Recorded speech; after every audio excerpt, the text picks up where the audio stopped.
Rabbis panel, but this is really meant to be a discussion between the audience and the speakers, between them and each other, and really an opportunity for people to ask questions that they've been waiting to ask the whole day, but somehow it didn't fit in. Yes. But I'm going to start with asking a few questions that they've all received already, just to kind of get us started, and then we'll go to the audience.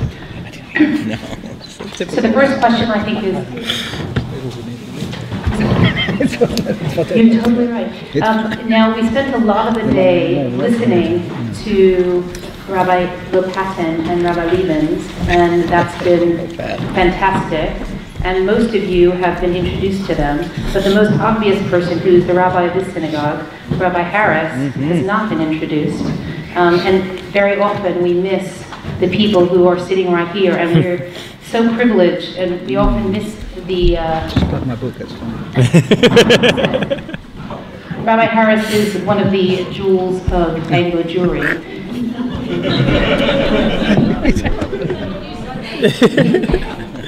He only wants me to talk about his book. His book is actually coming out. It's called Faith Without Fear, Unresolved Issues in Modern Orthodoxy. And it's being published by Valentine Mitchell. But seriously, other than being a rabbi at Hampstead Synagogue, he's a research fellow at the London School of Jewish Studies and an affiliated lecturer of the Faculty of Divinity at the University of Cambridge. And he spends time in various departments of philosophy and other places, and comes back with very interesting thoughts from those experiences. Now I'm just going to ask you to respond to the first question, which is quite a big question about modern Orthodoxy. We've talked around the subject. I'm going to refer back to Jonathan Sachs. A few weeks ago in Parshat Ki Tavo, he reflects on the role of Moses, of Moshe. And he talks about Moshe as well as being the great liberator. He is the supreme storyteller. And a large part of what Moshe is doing in the book of Devarim, Rabbi Sachs refers to, is the retelling of the story to the next generation, reminding them of what God had done for their parents and some of the mistakes their parents had made. So we need leaders to have a compelling story or message to transmit from a modern Orthodox perspective. One of the problems, I would suggest, with modern Orthodoxy is that it often does not put forward a clear, compelling message which directs and leads the Jewish people. What would your message, what would your story be? Can we start with Rabbi Harris, please? Okay. Well, thank you, Felicia. Thank you for reading the introduction exactly as I wrote it. That's a great question that we've started with, and I've heard it many times myself. I'm sure we all have. Modern Orthodoxy is nuanced ideology, and sometimes people want a clear message. I think that the nuance is something we have to live with. The complexity is something that we can't compromise on. David Schutz points out in an essay that he wrote for Festschrift for Rabbi Sachs, which I had the privilege of co-editing. So David Schutz of Yeshiva University, a wonderful thinker in his own right, has an essay on altruism in Jewish law and thought. Published, I should mention, by Magid Gila Fine, is here with us today, wonderful editor. So anyway, that's a plug for that book. So David Schutz points out right at the beginning of that essay that many sophisticated modern Jewish thinkers, among them Rav Kook, Rav Soloveitchik, also more modern thinkers, even more contemporary, Norman Lamb, for example, stress balance and dialectic constantly in their work. They deal with a large number of different themes, but they're always focused. They always bring out the balance and the dialectic, which is there in Jewish tradition on many issues. And I think that is central to modern Orthodoxy, and it's something that we can't compromise on. Modern Orthodoxy is inescapably a nuanced and challenging ideology. I think we can't compromise on that, even if it makes sound bites more difficult.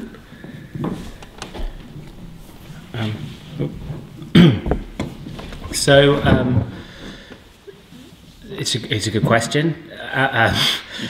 I work really not as a rabbi in either of the two ways that my learned colleagues work. Neither as a pulpit rabbi nor as a rabbi associated with a yeshiva. I'm an academic, and I would say there's an analogous question to the question that's asked that's more pressing for me, which is, do we have anybody who's articulating systematically a Jewish philosophy today? If you look through different periods of Jewish history, you had the Arabic moment, in which Jewish philosophy came under the influence of Arabic philosophers, and you had the greats like Maimonides and before him Sajigaon and others who articulated Jewish philosophy and Jewish ideals in the philosophical vernacular of its time. Then, skipping many hundreds of years, you had the German moment, in which under the influence of Kant and Hegel, committed Jewish philosophers tried again to articulate Jewish faith in the vernacular of the philosophy of its time. I'm thinking of people like Hermann Cohen, Franz Rosenzweig, and others. It might not be known, I don't know how many people in this room have their finger on the pulse in terms of academic philosophy, but there's a school of philosophy called analytic. I mean, I know that the person sitting next to me because we've worked together in philosophical projects, but there's a movement called analytical philosophy, which has taken over the English-speaking world in terms of the major philosophy departments around the world, and it's very hard to find a religious Jew who has attempted systematically to defend Jewish faith in the terms, in the vernacular, as it were, of analytic philosophy. So I think that rabbis in the pulpit do have the challenge that you're speaking about, how to cast how to tell the Jewish story in a relevant way. And I would appeal to some of the things I said about Rabbi Hirsch and the ethical message of Judaism, this clarion call to be ambassadors of monotheism to the world, both in the way we build the state of Israel, but also in the way that we engage with our Gentile neighbours in the diaspora. But for me, the more pressing question, because of my role, I think, is to articulate a Jewish philosophy for this age.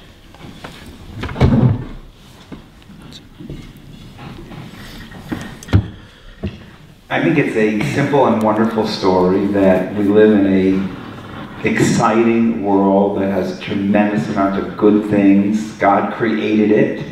God created it to be good, and there's a lot of goodness in it. And we as Jews have to get out into the world, learn about the world, learn about the wisdom of the world, and have the world help us learn about our Judaism.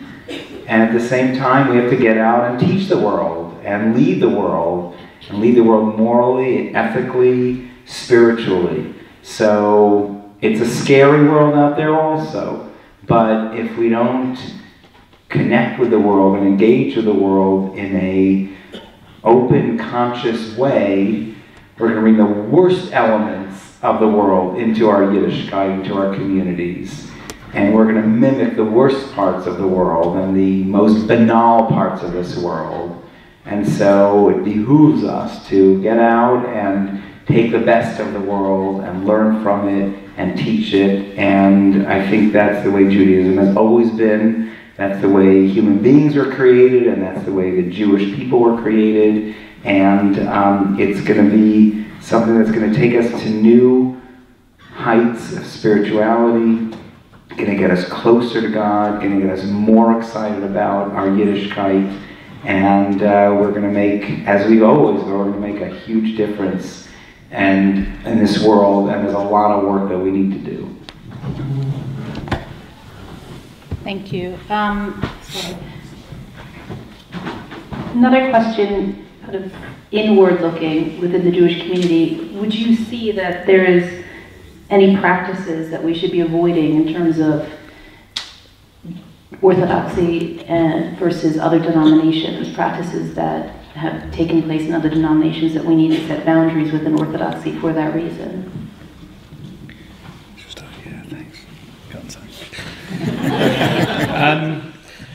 I think there was a time when it was really important for orthodoxy to be drawing boundaries, avoiding practice. I mean, Soloveitchik had a very shocking, in a sense, ruling that if you lived in a town with a conservative shul and it was the only place you could hear the shofar blown on Rosh Hashanah, you shouldn't hear the shofar blown on Rosh Hashanah, even though it's a mitzvah asing d'oraita.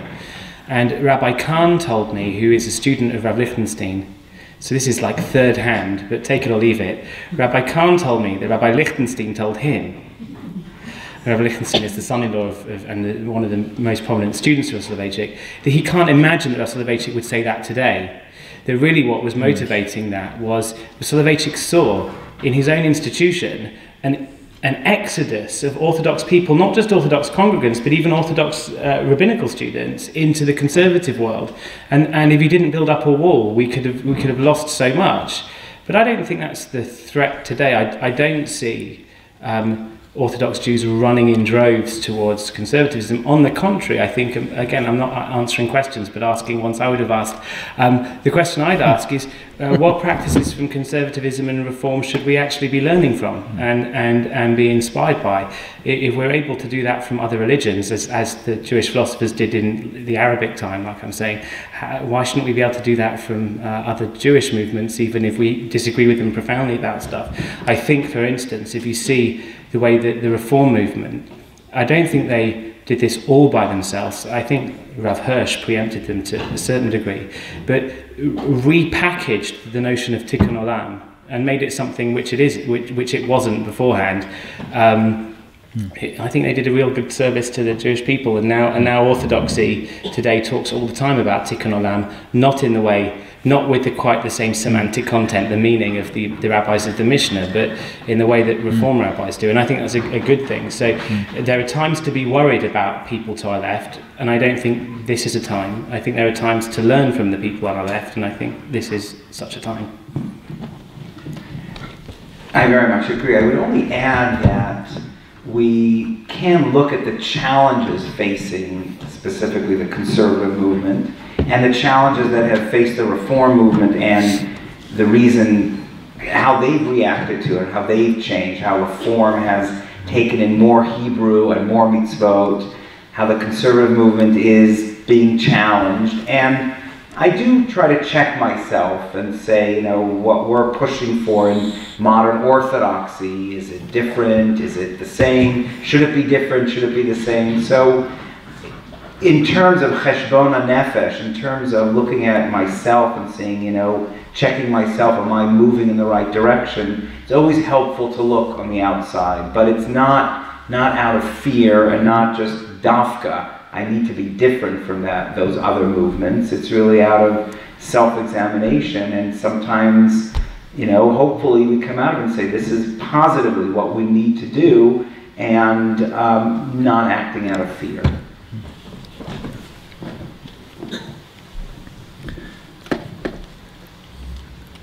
I absolutely agree about not acting out of fear. Let's disagree about something soon, because otherwise they're going to... Okay. No, let's not. I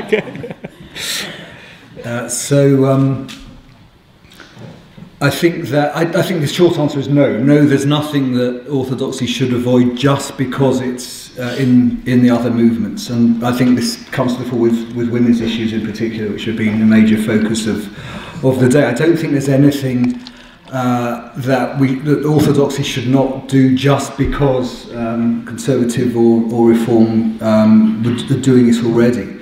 I think, if I can stick with women's issues where I've done the most reading as an example, I think that often the difference between a conservative halachic response, I've read thinking particularly of the responses of Rabbi David Galinkin, and Orthodox approaches are differences of degree and not differences of kind. I mean, for example, David Galinkin, like other thinkers, conservative thinkers, makes much of the fact that halacha responds to sociological change. But that's something also that many Orthodox halachists would endorse, and in fact it seems to be pretty clear that that's the case.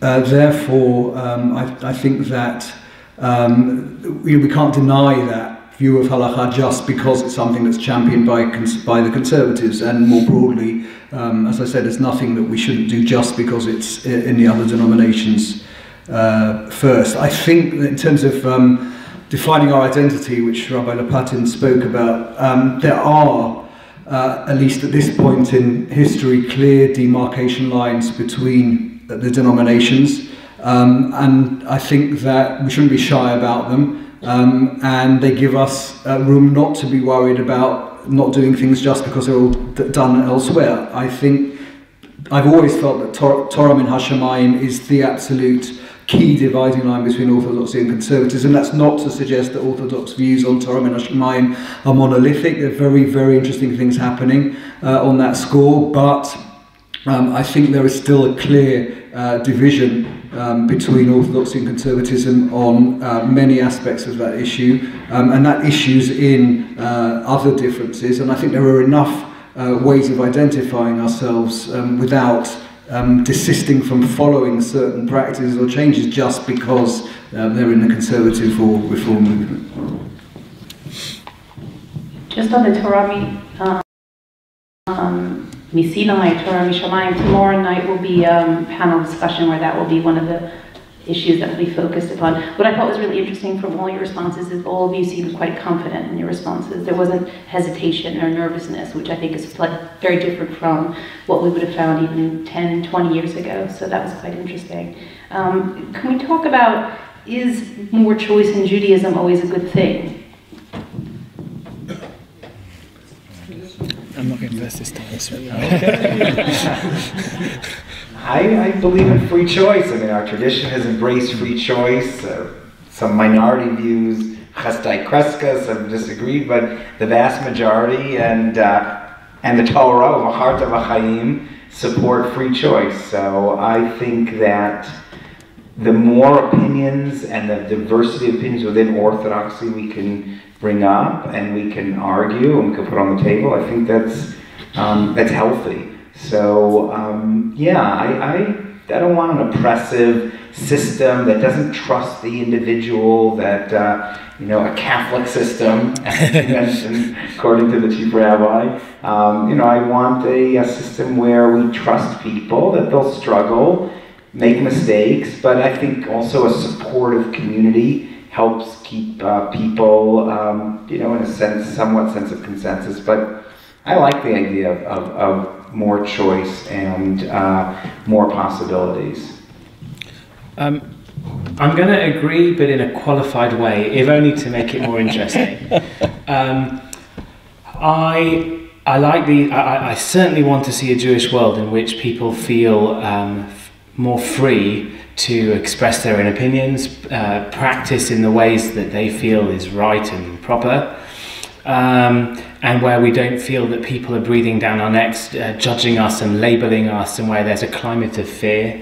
I was saying to some people in the break, as a young Orthodox kind of with a person with rabbinic aspirations when I was younger here in England, I felt very much a pressure to conform. What will people think of me? What will people say? And being in Israel for a few years and in America, that has completely washed off me. I just I don't care, as long as I'm doing what I believe to be right, and it's informed by a real engagement with my teachers and with my texts. Just care much less. And I think it would be good to see a Jewish world in which, in that sense, choice and possibility was much wider. However, the qualification is, I don't want choice for choice's sake. I'm not a postmodernist, like some people and like some of my rabbis are. I think that on any of these issues there's a right and there's a wrong. It's just we don't always know which is right and which is wrong, and the freedom for people to disagree will help us eventually to isolate better answers as we get closer and closer to the truth. But it's not freedom for freedom's sake because each person has to find their own personal truth. I'm not into that. There's truth and there's falsehood. It's just we need to be humble and say we don't actually know what's true and what's false, and it's a collaborative effort, and we give each other the freedom of space to try and formulate answers to the best of their ability, then maybe collectively as a Jewish people we'll move closer and closer to the truth. That's controversial, that view, but then again, I said it'd make it more interesting. Oh, can I just... Yeah, sure, please. I agree in a qualified way to that, and that is that I agree for each person there is a truth and there is a falsehood, but it might not be the same truth as for another person. So one person's way to get to HaKadosh Baruch Hu might be through an emphasis on one mitzvah, other person a different mitzvah. Someone might be doing an Aveira Lishma, a concept of doing something wrong that really will ultimately lead to good. So I do agree it's not relativism, and there is a right and there is a wrong, exactly the way you said it, but that each person, it might be different for each person. I agree unqualifiedly. Yeah, I agree. Yeah. We each have a different tafkid, and we have to find that. And maybe the tafkid is one that nobody else could understand. The notion of an aveira lishma, that sometimes somebody and no one else. If we just refrain from judging one another and allow each other, then that would be a good thing. But yeah. Nothing to add. That's the question on so what do you make of Elu and the multiple truths that are found in the Torah? Is there really an absolute one truth that precludes all others, or are there sometimes different ways of seeing the same? I'll take the question because I think it was directed to me, but I'd be interested to hear what Rav Michael and what Rav Asher has to say about the question. I have a view that's only fashionable in analytic philosophy departments, and the view is that there's truth and there's falsehood. However, I can't ignore the sources you're talking about, this notion of this sort of pluralism that exists. But I think it exists only in very restricted contexts. That's to say, in a legal framework, certain matters may be underdetermined because we haven't actually legislated yet, and in certain contexts we can make sense of pluralism because there's no one right answer, and in other contexts things might be more complicated. As I was trying to say in my talk, I'm so systematically confused about how halakha actually works. It sometimes makes a lot of sense to me to say, oh yeah, well, that psak is right according to that way of thinking, that psak's right, and there's no actual fact of the matter, because halakha is, at least in part, a social construct. There's a divine part, but it's a collaborative human divine project. But I was talking more about certain fundamental kind of ethical and metaphysical questions. I'm not into the fashionable notion that truth is some sort of fluffy term in those contexts.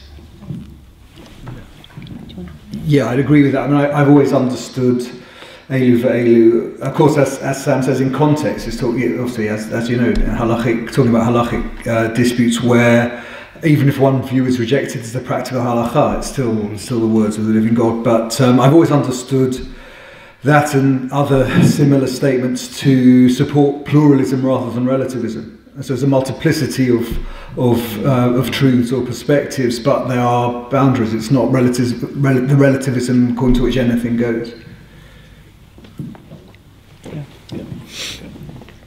One of the interesting things about this seminar is that we're all very focused on intellectual subjects and having lots of interesting academic debates about modern orthodoxy and labels. And one of the criticisms of modern orthodoxy is exactly that we focus so much on this kind of intellectual debate, we miss some of the godliness, we miss people who are not focused on having this intellectual debate, and we maybe miss out on kind of having a godly experience. Can you speak about that, please? Speak about that. Or sing about it. I'll do an interpretative dance. I think that when this is put into, when you have modern Orthodox rabbis going out, and I'll speak as a former pulpit rabbi for 18 years, and now training rabbis, when modern Orthodox go out and do their things, and Maharats, women that are also doing it, they do amazing work, and it actually is very practical. And I think that if you had rabbis in Chabad houses, it would be incredible. You'd see, you know, exponentially more powerful. True Chabad has an amazing system, and they're amazingly committed, and it's beautiful to see the love they have for all Jews. But I do think that modern Orthodox is very practical, and when we see them going to college campus, going to different synagogue pulpits, bringing in non-Orthodox Jews, Orthodox Jews that would never normally go back to shul, but love the shul. So I think actually it's a great philosophy, but when it's allowed to be on the ground, it's very powerful, and it brings people closer to Judaism. It makes a big difference in the community and beyond, in the general world. Part of what I was saying this morning, in perhaps a very cerebral way, was that naive folk theology isn't so naive and folk after all, and we should really be engaging with it. That's to say, there's a tendency in modern Orthodoxy, I agree, to over-intellectualize. And no, when you stand before Hashem on Rosh Hashanah, that should be a deeply profound, intimate religious experience where you're relating to God as the judge and the father and the king and maybe the mother and the queen also. And the books of life and death are open in front of you. That's not overly intellectualized, and I think modern Orthodoxy is broader than the question seems to indicate. Not only the sorts of projects that Rabbi Lopatin's talking about, the activism that we see on the ground, but you know, Rabbi Lopatin mentioned Rav Kalbach earlier. There's also a different type of modern Orthodoxy that's kind of a neo-Hasidic modern Orthodoxy, and that's a really interesting thing, bringing interesting kind of almost New Age spirituality to the table. It's something we should be thinking about. I think it's worse in England because Jews anyway are a bit spiritually stunted. We don't like to talk about God or like spontaneous prayer. But English Jews are even worse because they're English as well as Jewish. So it's just, really kind of profoundly spiritually stunted. And all of us, I'm not speaking it just to you. It's something I when I see my Christian friends, I'll pray on that. What? I'll say the Amida, but I'll open a siddur, but they pray, and that's really cool.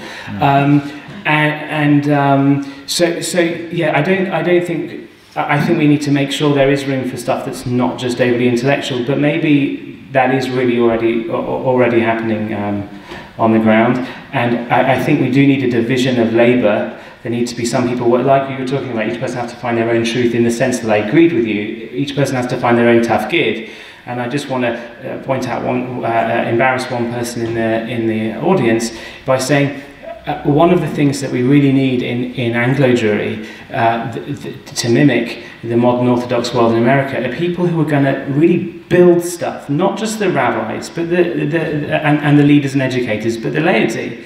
So the fact that David Chait organised this conference and said, look, this is something I want people to talk about and to organise. That's not an intellectual activity, that's an organisational community organising, and there's a lot of that going on with the birth of Joffa in the UK as well, and so yeah, well done David and Joffa and other people. Maybe just one quick addition, which is I'm not sure that God consciousness being lower than it should be is a problem that affects just modern Orthodoxy. It's a danger which is there for all Orthodoxy, perhaps for all Judaism, and perhaps for other faiths as well. Can I just come on the tail end of that, what Rabbi Harris said? So then is there an opportunity, can't think of a better word, so I'm using exploit, but I don't mean it in the harsh context. Is that for modern Orthodoxy to exploit? To say, well, because at least we are the only ones who are doing any type of theology at currently. Right? The last time Orthodox were doing theology were the Hasidic masters, but that's a good 200 years ago. So isn't this a space to enrich orthodoxy? Isn't that an area to move into?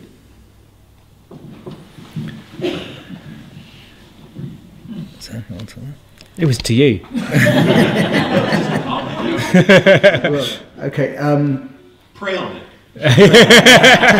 In fact, we'll. No, isn't there a difference between theology and God consciousness? I mean, isn't theology is just another intellectual activity? There's a meeting point. I think there's a meeting point. I think the Hasidic masters did theology in very practical ways. Their homilies were very accessible. And some of their Kabbalistic stuff is not accessible. Very interesting. There's a fascinating review of Rav Ezra Bick's new book on, it's topical actually, about the 13 Midot, Shem Hashem. Fascinating review of it in the Torah Mother Journal, I think the last edition by Aaron Siegel, where he talks about the religious difficulties of doing theology in the narrow sense, about God's character and personality. And how Rav Bick has done that in the book. So I think it is perhaps starting in a small way, and I think it's a rich area for development. I'll just add one thing. This is a difficult thing to say. I fear that in my last talk I came across much more conservative than I am. I'm going to make this sound. I'm going to make this even worse, but. I think it's important in its own right that we, as it were, exploit in this non-negative sense of the word. Nobody else is really talking about this, about kind of really engaging with spirituality and not being afraid to do that, and God consciousness. And what I don't want, because our type of orthodoxy is much more interested in halakhic leniency than some of those to our right. What happens is it can look to the outsider and sometimes to us as if what we're trying to do is to bend the halacha to our own, to serve ourselves, right? To our own agenda. I don't want to give up on the pro-lenient attitude, but if it is coupled with an urgent desire for Dveikut with Hashem, to really serve Hashem and God consciousness, I think both politically in terms of how we come across to others, but much more importantly in terms of how the experience of modernizing Judaism is going to be for us, how authentic it's going to be for us. It's really urgent. Can I just share exactly on that score a movie I had actually with Sam in South Bend, Indiana, in May, where we both attended a philosophy seminar in the name of a university that I can't pronounce in shul, and Notre Dame. They say, no, that's the proper pronunciation anyway. Notre Dame. Notre Dame. We went to a seminar of philosophy of religion, Centre for Philosophy of Religion.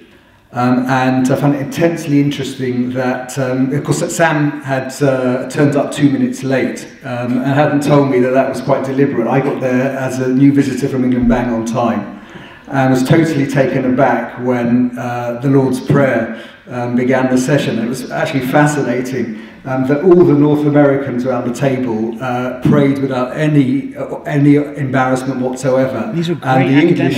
English, absolutely, I'm coming to that. That's my second point. That's my second point. But the first point is that the one English Don who was there, who was giving the session, did not know where to put himself during the Lord's Prayer. That's the English thing. But what moved me about that session was, having said this, the Lord's Prayer, ecumenical version, okay for both Catholics and Protestants, with great kavanah. These top philosophers of religion then dive into this uncompromisingly intellectually nuanced, sophisticated discussion, and I found that so moving. It was worth going to South Bend for Sam's hospitality and that moment. And that's what we need in modern orthodoxy, to be as obviously frum as those to our right. As full as the best of the Haredi world. You see that often. You go into Haredi Beit Midrash, you see people who are full of the awareness of Hashem. It's deeply moving. Why can't we have that and intellectual sophistication?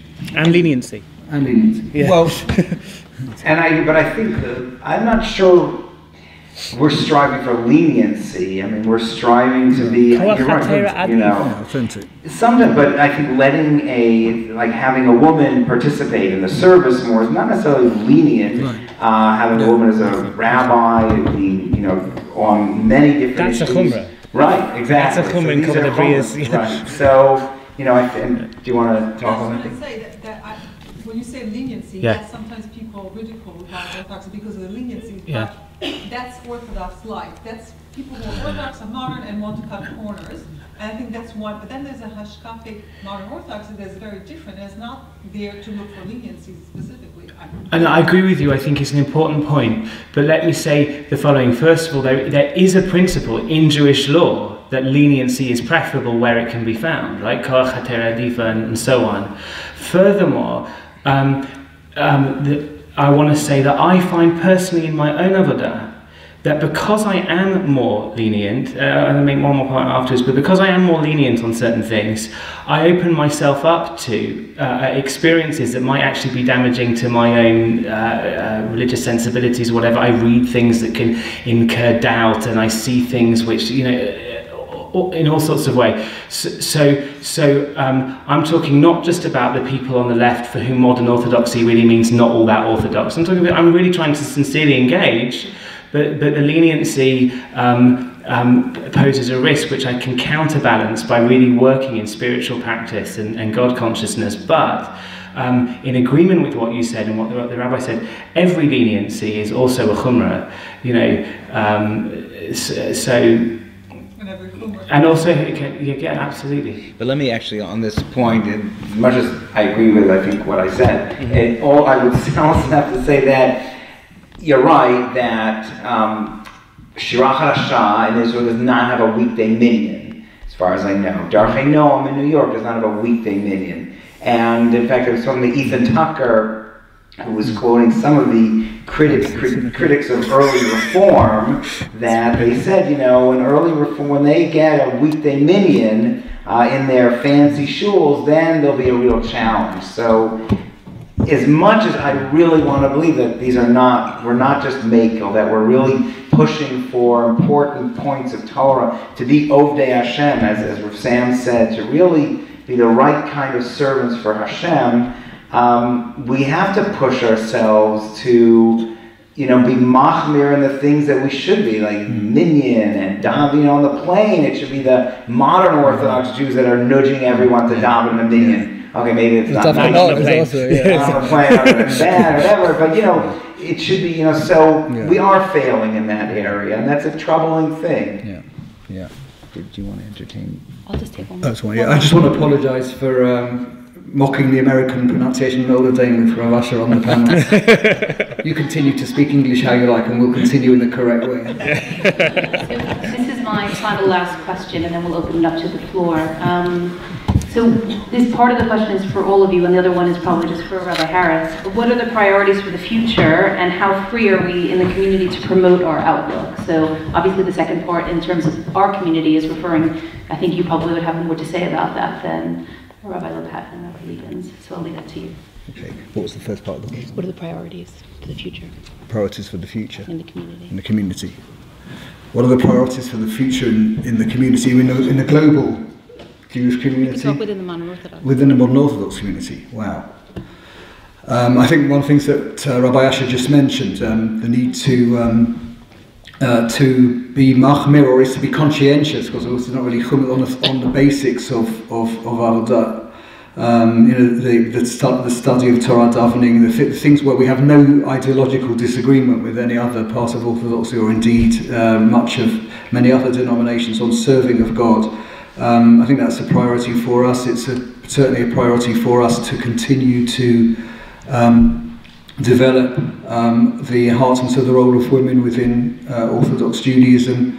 An issue which Rabbi Asher touched on earlier today was that of homosexuality. I must say I find it a very, very difficult issue. I think the best that's been written so far is Rabbi Chaim Rappaport's book. But it is really an issue which we have to deal with. theology that Rabbi Naftali mentioned earlier. So I think there are so many priorities on the agenda, but I think we have begun work on most of the easily identifiable important projects. I think it's a question of developing those. The second part of the question: what limitations in this community? What limitations are there in this community? How free are we here? How free are we here? We are totally free. We are totally free. All barriers are psychological. Mm-hmm. All barriers are psychological. All opponents are paper tigers. Yeah. Wow. Yeah. Thanks, Rabbi Michael. In terms of priorities, I can't speak to. I abstain from all positions of community leadership, so I can't speak to that. But I can speak in terms of what I think Jewish academia needs. Is I think that we need to have really well worked out answers to both certain theological questions and all of those halachic doubts I had. How does the halachic system work? How authoritative are the achronim as opposed to the later achronim, and where is Svarah okay, and where is... I want to see someone articulate really well, how halacha works in the modern age, and that's a job that's not for me because it's just above my pay grade. But I want to see that done, or at least begun. And in terms of the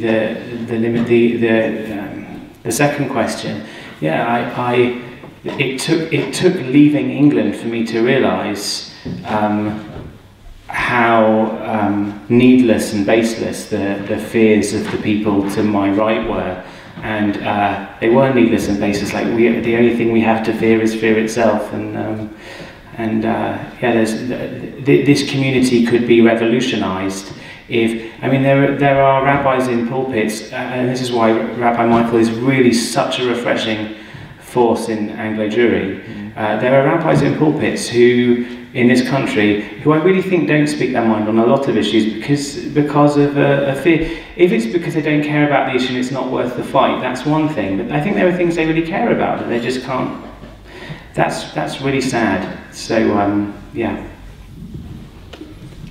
I would agree. But there's fear in America also. Again, there's fear when there's no basis for being afraid. And so I agree. I think that the two issues are really, I think, getting rid of our fears. And the other one is to be positive, to be get rid of our cynicism, get rid of our apathy, to be positive, to be committed, and to really work on the things that we believe in. And again, I think it's beautifully stated about that there are no real obstacles if we want to do it. And it's actually it's a Jewish world that would welcome the things that we are excited about if we could really be excited about them.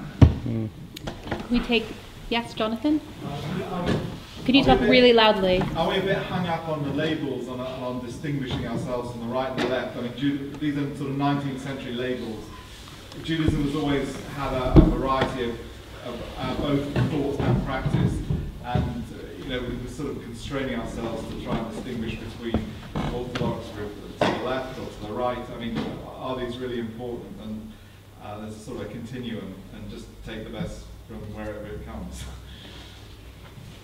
Can I just add? Can I just add also the reality that we see in an American context, which traditionally has been, generally a generation ahead of where British Jewry is an explicit move towards post-denominationalism, notwithstanding in this case from the panel or some of the panel towards post-notions. But the point is that, and it relates very much to Jonathan's question, there's this move precisely away from trying to continue to impose these boundaries when we think about the way in which the next generation of younger Jews want to identify with Judaism is not in terms of these structures that are being imposed, and actually relates more to God consciousness and spirituality. And there's certainly a place for theology within that. But the constraint is that it's deeply problematic moving forward. Well,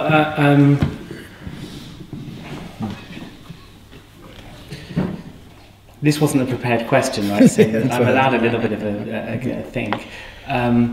So I accept that some of the premises or presuppositions of the question that, you know, these labels are very contemporary and extraneous imports, and we should just be worried about what's right.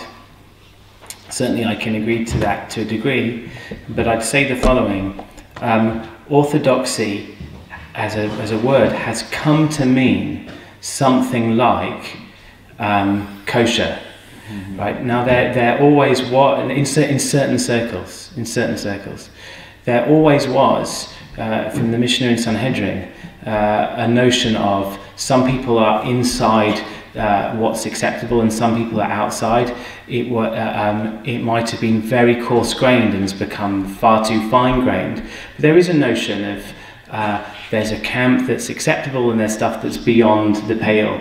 You know, it's interesting how most people who support Limud, like I do, still don't want Jews for Jesus to come, because Jews for Jesus, well, that's just not Well, who says it's not Judaism if they want to say it's Judaism? We say it's not Judaism because we all operating with certain parameters of acceptability. And what I want to fend off is a complete individualism of religiosity, where religion is just about you and God. One of the distinctive things about Judaism is that we believe in an am as well, a people, and we're part of a people with a shared history, shared fate, and a shared destiny. And one of the reasons I think it's important for me to say, I'm Orthodox, and how dare you say I'm not because I believe in da-da-da-da-da, is because there's also a project of me trying to bring other people with me, because I don't think it's each person for themselves in Judaism. We're engaged in a cultural collaborative project in which people in relation to God are trying to articulate a religion together. I think that's why it is okay for us to think of Reform and Conservative as in conversation with us and people on our right in conversation, and for labels to take on a certain degree of importance, because what I mean when I say, yeah, this is Orthodox, isn't that it fits in with some catechism of Orthodoxy, because Orthodoxy really means like a homogeneous belief set or something like that. That's not what I mean. Culturally, I just mean this is okay, come with. New Age spirituality at its most unbridled is, you know, like I said, I want people to be free to express themselves, but I think it's more individualistic than the weight of Jewish culture and Jewish thought would have us be.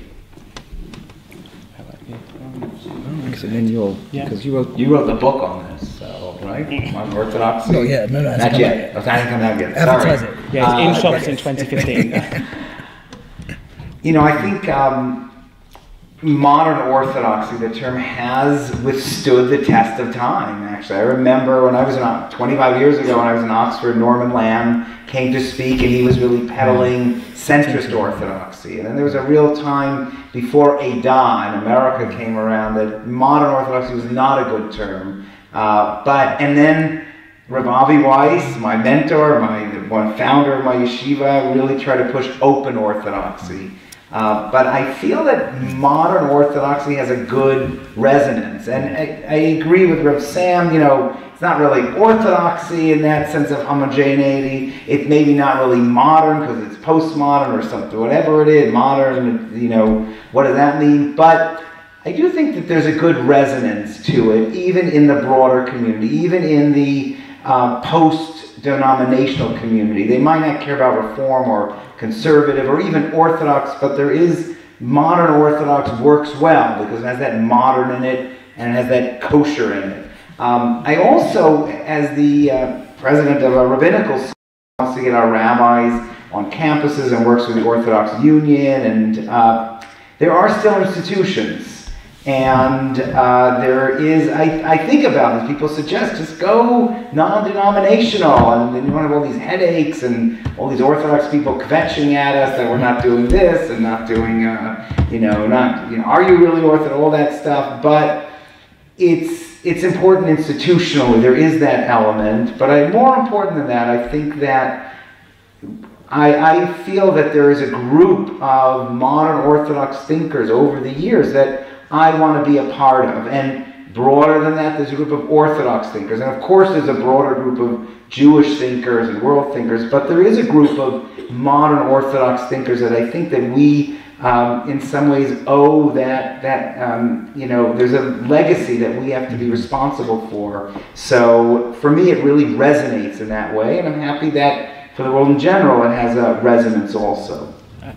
Just as I pass the microphone back, I'll say to Rabbi Michael, I'd say, I think if the notion of the yoke of halacha has no resonance for you, and I think if the notion of collective religious identity has no notion for you, has no resonance for you, then yeah, it will seem antiquated to use terms like that. But I think there's as the rabbi was talking about, I think there's a sizable number of people, both intellectuals and congregants, for whom those notions are still meaningful, and that's why terms like modern orthodoxy, at least for them, are still resonate. It's not just in the modern. I mean, David Lincoln, you mentioned before. Yeah. I mean, he's somebody clearly who is concerned about halakha, and he was, committed to the Jewish people. Is it important to distinguish? As Rav Sam said, he should join us. Come along. Come on. And I look to the halachic wing of the conservative movement as a much closer relative than the non-halachic wing of the. These are concentric circles, and the Jewish people. It's not important then. I mean, that's actually you've actually.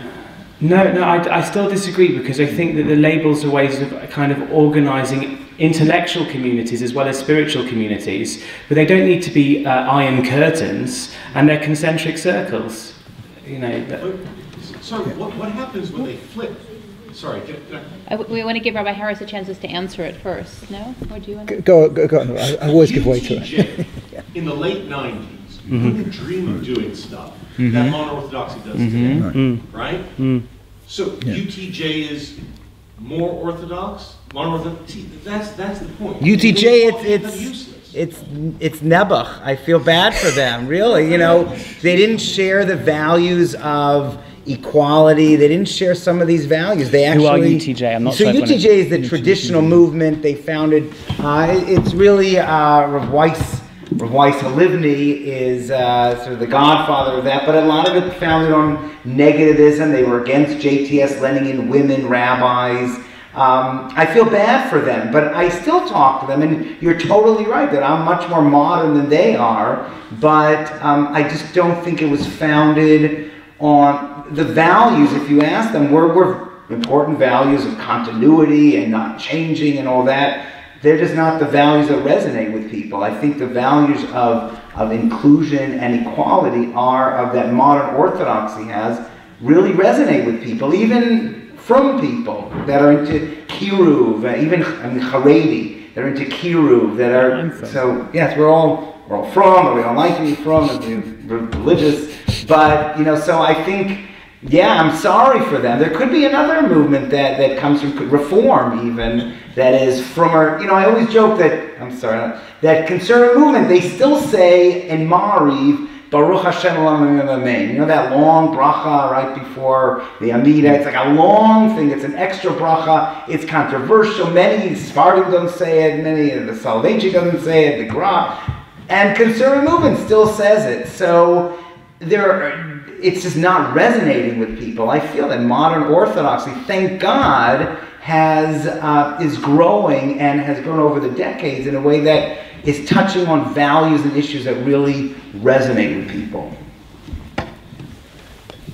I think, so we haven't paid much attention to part of what Jonathan said in his question, which was, aren't the labels to some extent artificial and 19th century, etc.? And I think there's a very important point there, which is that every denomination of contemporary Judaism, including modern Orthodoxy and including Harediyut, that much as Harediyut likes to deny it, every denomination is an interpretation of Judaism after a long history of Judaism and then a huge rupture with modernity. And it is impossible to carry on past that rupture to what was there before. I believe that Orthodoxy is more faithful to the tradition than conservatism or reform. That's why I'm Orthodox. I don't expect conservative or reform people to accept that view, but I don't believe there is any such thing in the contemporary Jewish world as a direct continuation of traditional Judaism. And I think that's what resonates to me about your point. I think there are more or less faithful interpretations which are more or less faithful to the tradition. There's nothing which is unarguably a direct continuation, and that, so, and we get this all the time from the Haredi world. As if the contemporary Haredi were a direct continuation of what Moshe received on Har Sinai. There is no such thing, and we all have to proceed with some modesty. Yes, Simon.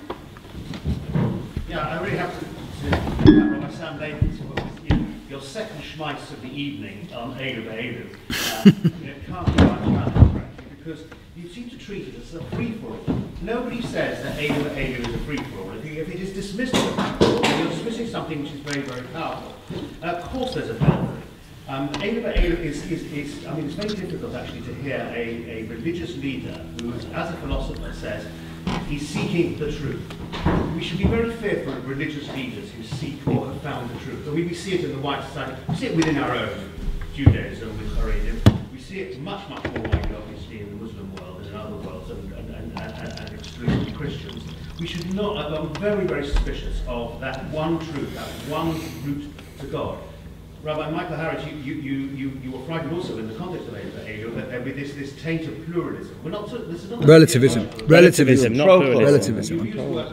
He was pro-pluralism and anti-relativism. He's pro-pluralism, as am I, and anti-relativism, as am I. The point is, it's very important for us that there should be pluralism within the boundaries. Yeah, absolutely. That is the concept of Eilu. Yeah. I'd like to respond. I think there are two different issues here: a metaphysical one and an epistemological one. Right? So to explain in less highfalutin terms, there's a question of how many truths are there. There's another question: is who knows the truth? Now, I didn't claim that I know the truth. What I think, I know you're shaking your head as if I'm speaking absolute nonsense, but in the spirit of respectful dialogue, I'd like to engage with you kind of as two people worthy of kind of listening to one another. So without shaking your head in complete befuddlement, let me try and explain what I mean. I think that religious extremism comes from a somewhat, what I'd say, heretical conviction that you can know with complete certainty and exhaustively what the mind of God is. But there's another question: do you think there is such a thing as the mind of God? They're two very distinct questions.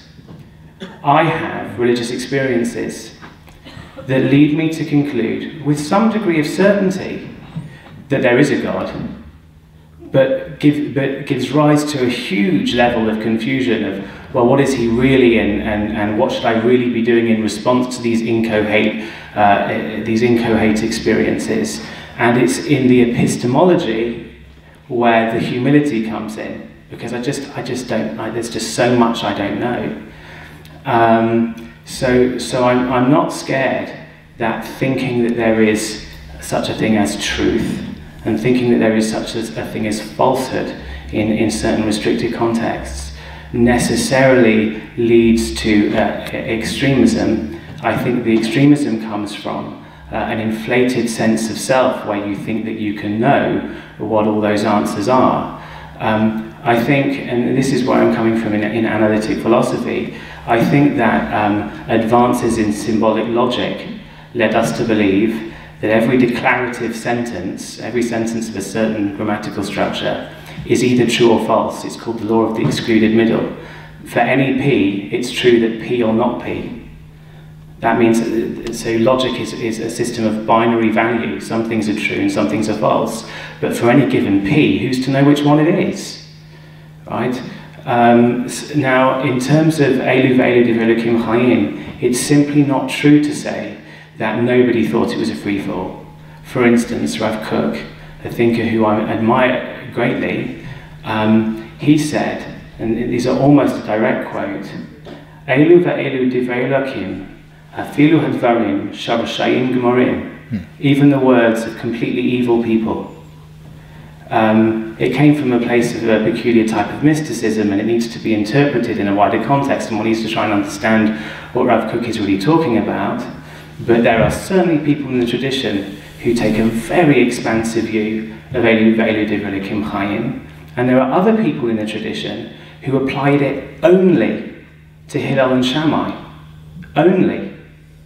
And my point was, in the talk I gave earlier, when I was appealing for a certain amount of intellectual hubris and humility, was that we sometimes wheel out concepts that we've seen in the Gemara and believe that we can have complete mastery over them, when in fact it's complicated and we need to read a little bit more. I'm not suggesting that there's no such thing as halachic pluralism. I completely agree with Rev Michael, and in my response to Robertson Brower, I made the point that I think there are certain contexts in which, for instance in legal contexts, where it can make a lot of sense to say there's more than one truth.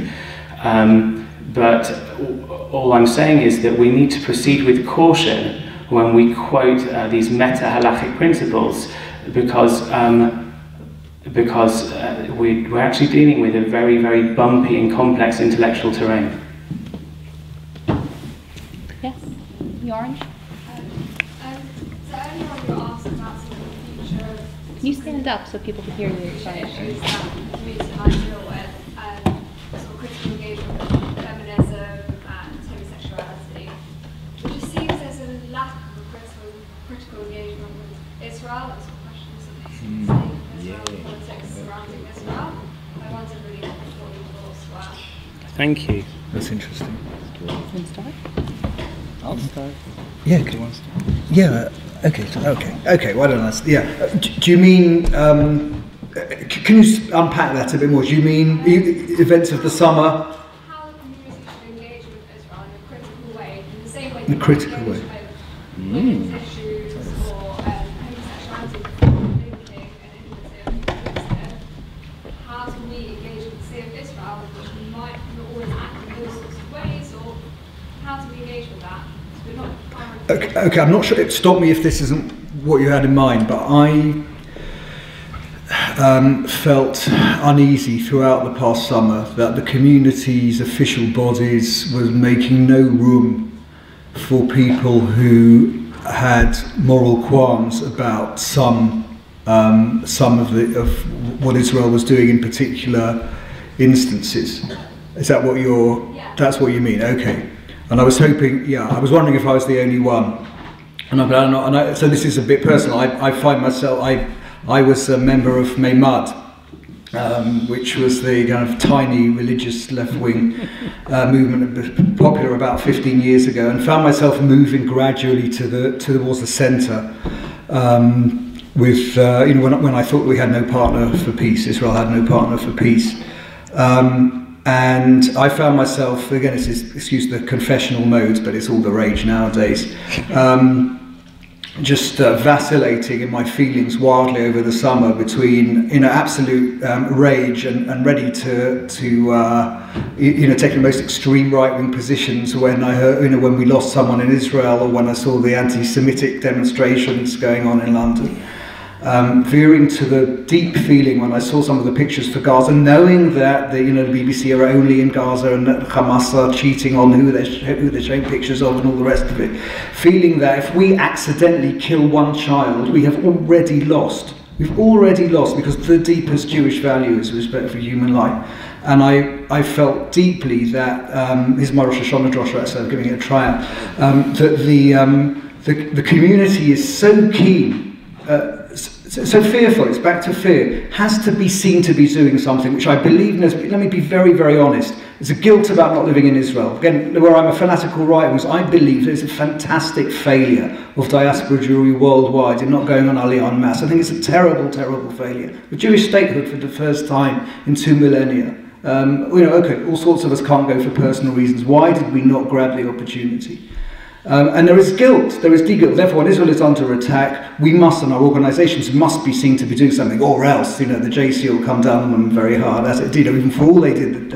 Preston, sorry, Simon, not personal, I mean, they'll be criticised, but people didn't think they did enough. And therefore, they go into default mode of defending everything that Israel does. You are only a good Jew if you're writing to your MP. You are only a good Jew if you have no qualms whatsoever about what's going on.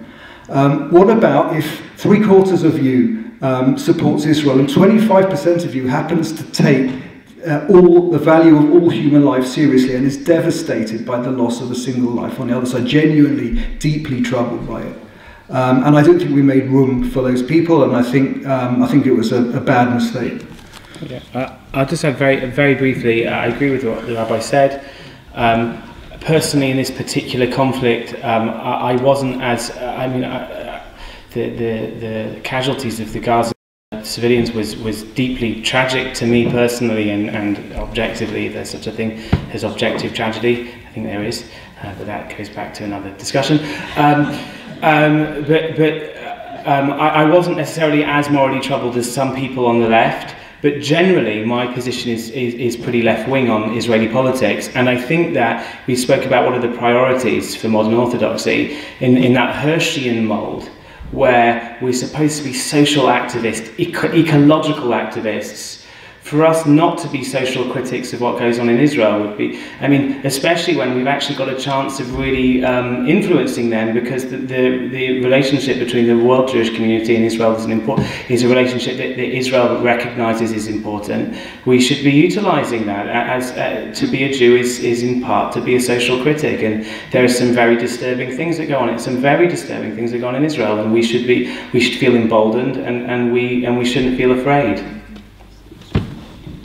Yeah, I think, and touching exactly on the last point you made, not to be afraid that if we allow people to speak up, especially Jews who are professed Zionists, to speak up and to have J Street meetings or whatever, don't feel that's not going to weaken us as lovers of Israel. That'll strengthen us. And I think in America also, the community is petrified of J Street, and that's an important way of reaching out to students on campus and people, and a gateway. It's sort of what we're talking about a little bit, Eila pluralism, and that's where you brought it up, that really we need different gateways, but it's a gateway into an involvement with Israel rather than a gateway out of it. And maybe in the past it was different, but now I think we have to find different gateways, and we have to find a way of marshalling that, not exploiting, but marshalling that passion that Jews have, especially that Jews have for Israel, and maybe it's to critique Israel, but marshalling that to strengthen our bond with Israel. And the truth is, I think we have to think very much out of the box, that sometimes you could be supporting Israel is the best way of supporting Palestinians, and don't think of it as an either-or, and don't think maybe that we should only fight Hamas for the sake of Palestinians, for the sake of saving future Palestinian lives. So I pushed a very right-wing guy, Sheldon Adelson, crazy right-wing guy, I told one of his henchmen he should have an ad that goes out that he's against the two-state solution. Two-state solution is bad for Palestinians, and this is the reason why it's bad for Palestinians. If you love Palestinians, you'll be against it. Of course, he never listened to me, and I didn't buy that, but I think the point is that we have to enable people, open the doors and open the pathways and let people in. And if they want to come in by critiquing Israel, and there's a lot of valid critiques of any country, let's do that. But let's train people to understand, what does a Jewish state mean today, and what does supporting Israel and supporting the dreams of the Jewish people mean. So it's sort of two answers. One is let them in, yes, and encourage that. The other one is, what do we do with that? How do we really take that in and turn it into something positive and valuable for our people? I'm just going to ask a question, which is my personal pet peeve, which is A.B. Yehoshua spoke a few years ago, which you can look up on the internet, Haaretz, and so forth. He spoke, and it was a particularly strong outcry in America that if you're not living in Israel, you're not a full Jew. I mean, he wasn't speaking from a religious perspective, but he spoke quite passionately about that. And there's perspectives within Judaism that we cannot actually be a full Jew and keeping the mitzvot outside of the land of Israel is actually not keeping them. You don't need to keep them. You can't keep them fully. This is probably a painful question to ask you, Rabbi Harris, but I'll ask you to start. Yeah, I understand. Obviously, it was expressed by A.B. Hoshar in typically extreme terms, but as you said in your question, Felicia, he's drawing on very powerful tradition. Some of the things which Chazal say about people who don't live in Israel are even stronger. So I think a fair understanding of what he meant was that one's Jewish life is compromised outside the state of Israel. It is undoubtedly the case. One lives by a non-Jewish calendar. One is in all kinds of ways. In all kinds of ways. So I understand where he was coming from, and again, I think I think the response that he got from some courses in American Jewry is a reflection of their guilt, their lack of their guilt was playing on their insecurity. What Rabbi Michael says resonates with me, and yet I'm not sure I completely agree. I feel a bit torn on this issue personally. Rabbi Hirsch, I keep coming back to him, but he makes a compelling case that there's really important work for Jews to be doing in the diaspora. However, that's before there was the state. Before there was the state of Israel. However, I'm not sure the existence of the state of Israel completely negates that. It might still be the case that until the coming of the Mashiach, there's important work for us to be doing in the diaspora. Potentially, that can all be done from the state. But one thing I can say, despite my feeling torn, is that it seems to me there's no more important project in the Jewish world than building the state of Israel. And if you want to be a critic of Israel, there's no better way of doing it than making Aliyah and being part of the political process there on the ground, voting in an election even.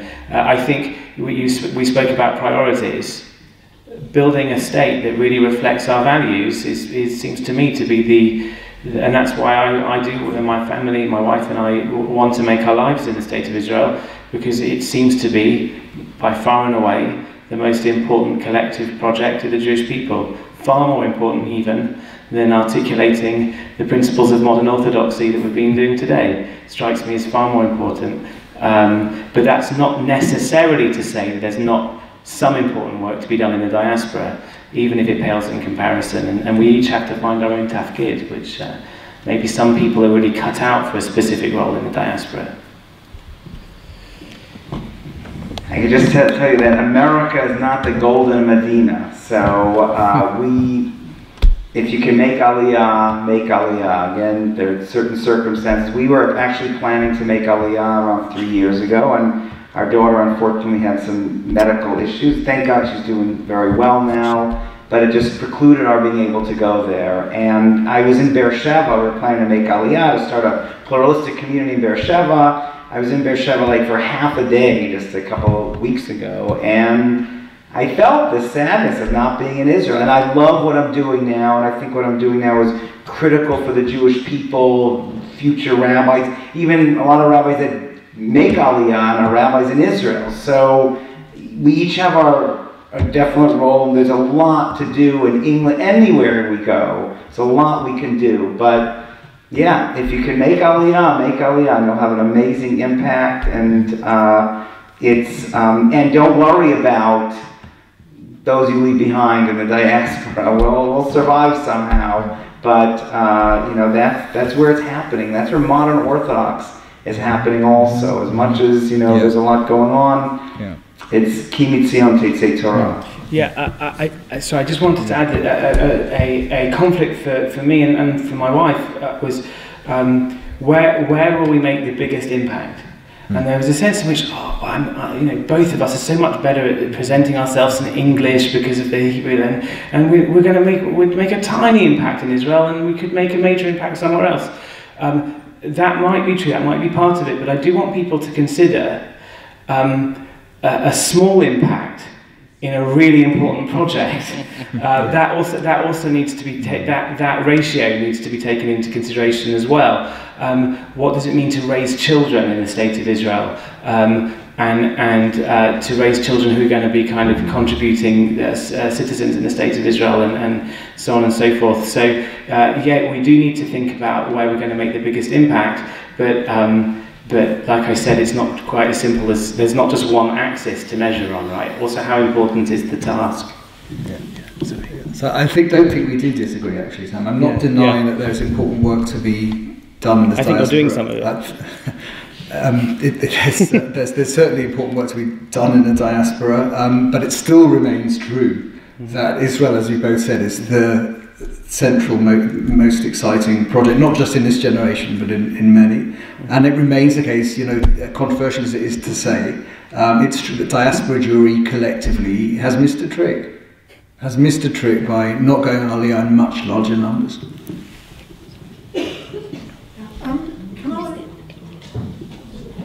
We can hear you better. Can I start just to kind of push back on something that I think you all said to varying degrees in one of the early answers in this session, which was, in effect, in terms of change as a community, the only thing we have to fear is fear itself.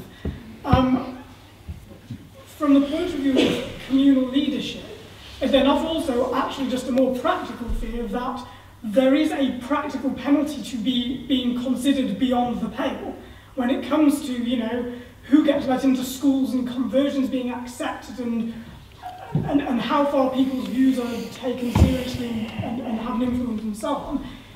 Is it actually just the nervousness that the only thing we have to fear is fear itself, or are there actually real practical consequences to worry about there?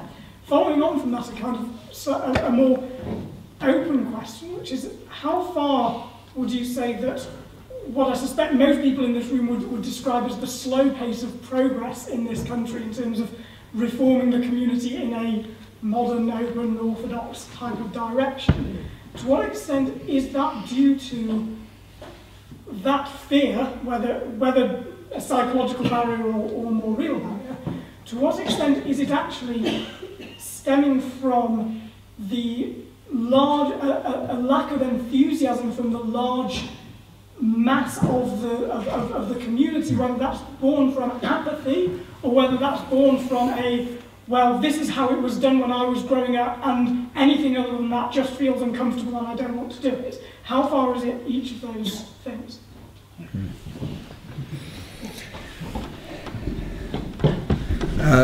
Shall I go to the UK directed question? So I'll go first. Okay. The first, very interesting question. I mean, the first part of what you say is obviously correct, and one has to make some distinctions. If you are a parent who if you're a parent and one of you has had a conversion which is not widely accepted in the Orthodox world, and then you have a child and you're trying to get them into a Jewish school, sure, it's not just psychological. Then sure, if you followed your conscience or views and pursued the conversion you want to, then there are practical consequences. So that's true. But I still so there obviously are areas where there are concrete consequences, but what I'm trying to point out, in perhaps glibly saying that there are, over glibly saying that there are, there's nothing to fear. There's nothing to fear, but the fear itself and all the fear factors are psychological. Is that I think that's a huge part of it. I think within the modern stroke Orthodox, open Orthodox community, and I put myself right on that slash between modern and open Orthodox. We collectively are too fearful. We're in situations where there are no personal consequences, no practical consequences. As far as the second half of what you said, is something which I identify with very much. There's an innate conservatism, small c, to British Jewry. There is an innate Philistinism. It's specifically about theology. People don't like to take, to think theologically in a deep way, which militates in favour of the status quo. And I think there's something else as well. Here's something else a bit, possibly Wilde's idea. To many middle of the road, and I did say middle of the road, not modern stroke open Orthodox, many middle of the road Jews, the biggest threat is the modern Orthodox rabbi. He is a sinister figure. He is frum, keeps all the mitzvot, but he goes to football and he's got a secular degree, and he is far too close to me for comfort. And he's therefore, and he's not a proper rabbi. Proper rabbi is the guy with the long beard and the frock coat. He is much more authentic, and he is not a threat because he's so far outside my world. He doesn't expect me to be like him.